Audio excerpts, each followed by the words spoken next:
Why do you think you never had more of a feud with the Road Warriors? I know you'd had a lot of house show matches against them. There again, I think the chemistry. You know, it's very important that you have to have a give and take. You can't. And they were both good friends. We still see Joe a lot, and you still good friends. But the characters, one team. You got to be working for the match, not the individual team.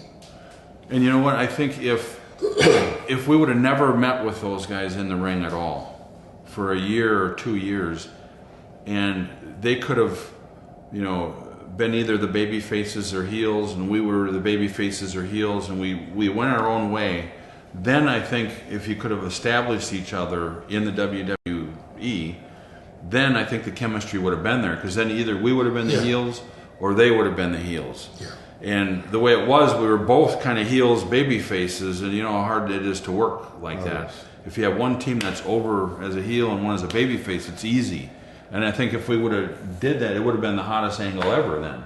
Well, it's the same thing that, remember when they brought Flair in? Right. And everybody said, Flair and Hogan, wow.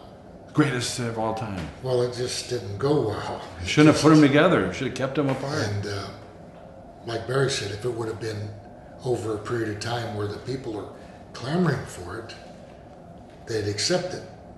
And do an angle out of it instead of just putting two teams together. And the matches were just matches. There weren't, oh wow, that's great, you know.